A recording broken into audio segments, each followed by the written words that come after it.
एक ऐसी खबर जिसके बाद पुलिस को आना पड़ा।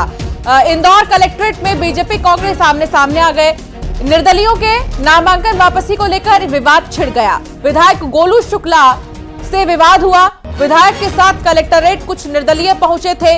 कांग्रेस शहर अध्यक्ष सुरजीत चड्ढा से तनातनी हुई और पुलिस ने बीच बचाव किया। मिथिलेश लगातार जुड़े हैं। मिथिलेश, कुछ ऐसे निर्दलीय हैं जो बीजेपी विधायक के साथ नजर आए, उनको लेकर क्या अपडेट? क्या उन्होंने भी अपना नाम वापस ले लिया है, ऐसा कुछ मन बनाया है? विवाद क्या थमा?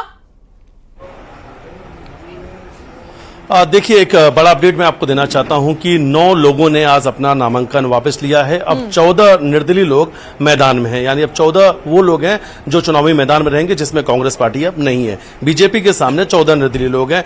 9 लोग जो वापस जिन्होंने नामांकन लिया, उसमें 2 लोग फिलहाल इस वक्त जानकारी आ रही कि उसमें वो लोग अभी कलेक्ट्रेट में धरने पर बैठे हुए। उनका ये कहना है कि उन्होंने आपत्ति ली नहीं थी, उन्होंने अपना नाम वापस लिया नहीं था, फिर उनका नाम कैसे कैंसिल हो चुका है, कैसे कैंसिल हो गया, इस चीज को लेकर धरने बैठे हैं। वहां भी एक बड़ा हंगामा देखने को मिला। लेकिन ठीक उसके पहले जब यहां के विधायक के 3 नंबर क्षेत्र से गोलू शुक्ला वो कुछ निर्दलीयों को लेकर अपने साथ पहुंचते हैं कलेक्ट्रेट कार्यालय, तो वहां पे बीजेपी और कांग्रेस सामने सामने हो जाते हैं। और कांग्रेस के जो यहां के शहर अध्यक्ष हैं सुरजीत चड्ढा, वो थे, उनके साथ में तमाम कांग्रेस के नेता थे। आमने सामने हो गए, काफी कहा सुनी हुई, तू मैं लंबे समय तक चलता रहा कि इस बात को कि निर्दलीयों के साथ आपका क्या काम। लेकिन इस वक्त बड़ा अपडेट मैं आपको देना चाहता हूं। प्रदेश अध्यक्ष जीतू पटवारी इंदौर पहुंच चुके हैं कांग्रेस के कार्यालय में। इस वक्त सज्जन सिंह वर्मा, जीतू पटवारी, अर्चना जायसवाल, तमाम कांग्रेस के जो बड़े नेता हैं वो मोहन यादव भी पहुंचने वाले। और जैसा कि आप दिखा भी रहे थे एक्सक्लूसिव तस्वीर कि कई ऐसे आम आदमी पार्टी के भी कार्यकर्ता पदाधिकारी हैं जो कि बीजेपी ज्वाइन करेंगे। बहुत शुक्रिया मिथिलेश जानकारी साझा करने के लिए। खबरों में आगे बढ़ेंगे और बात मुरैना की भी करेंगे, जहां वोटिंग से पहले कांग्रेस को बड़ा झटका लगा है।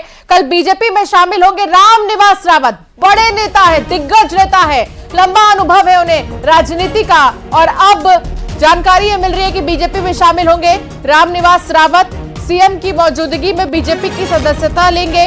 कांग्रेस के वरिष्ठ नेता है रामनिवास रावत। विजयपुर से 6 बार विधायक रह चुके हैं रामनिवास और अब बीजेपी ज्वाइन करेंगे।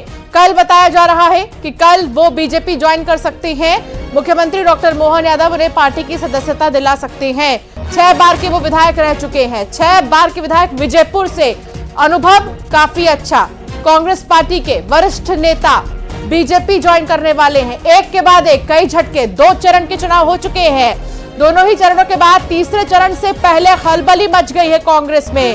और कांग्रेस के कई ऐसे नेता है जो बीजेपी ज्वाइन कर रहे हैं। वासु चौरे संवाददाता साथ जुड़ गए हैं। वासु, क्या जानकारी मिल रही है रामनिवास रावत को लेकर? कल किस वक्त वो बीजेपी ज्वाइन करेंगे, कौन कौन मौजूद रहेगा? बिल्कुल, देखिए, कांग्रेस के लिए जो मुसीबतें हैं वो फिलहाल थमती हुई नजर नहीं आ रही। हमने आज ही देखा कि कैसे इंदौर के प्रत्याशी अक्षय कांति बम ने अपना नामांकन वापस लिया और नामांकन वापस लेने के तुरंत बाद बीजेपी का दामन थाम लिया। और कांग्रेस के एक और वरिष्ठ नेता रामनिवास रावत, जो कई बार के विधायक हैं, कांग्रेस के प्रदेश कार्यकारी अध्यक्ष भी रह चुके हैं, पार्टी में अलग अलग भूमिकाओं का निर्वहन कर चुके हैं।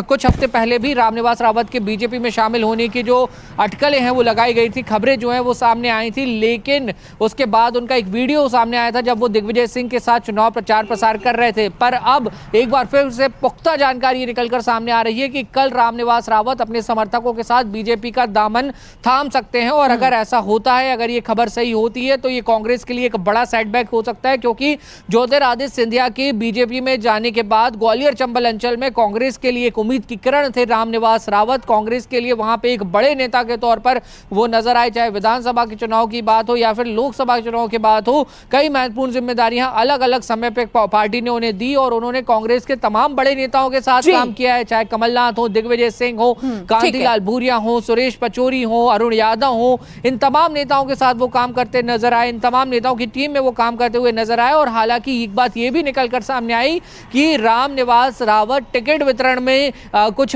बातें थी जिनको लेकर उनकी नाराजगी थी, जो नाराजगी समय रहते दूर नहीं हो पाई। और ये इसके पीछे एक बड़ी वजह ये बताई जा रही है कि इस नाराजगी। बहुत शुक्रिया वासु जानकारी साझा करने के लिए। और इस बीच मुख्यमंत्री डॉक्टर मोहन यादव क्या कह रहे हैं वो भी आपको सुना देते हैं। लेकिन निर्वाचन की इस बेला में 10 साल का मूल्यांकन अगर मोदी जी का करेंगे तो जीवन के वो सब क्षेत्र के अंदर मोदी जी की सरकार का प्रभाव आया, जिसके लिए इतने बड़े देश में 10 साल की समय सीमा बहुत कम पड़ती है। लेकिन बहुत जल्दी हम इस बात को देख लेंगे कि 10 साल के अंदर 70 साल की समस्याओं का समाधान करके निकाल देना और पूरे देश को एकजुटता के साथ साथ में रखना, ये अकेला कोई एक प्रधानमंत्री कर सकते हैं, वो श्रीमान यशस्वी नरेंद्र मोदी जी, जिनके कारण से आज हमारे ऐसे उलझे सुलझे प्रश्नों के उत्तर निकल करके आए जिनके लिए कोई और सरकार होती तो उसको युगों लग जाते।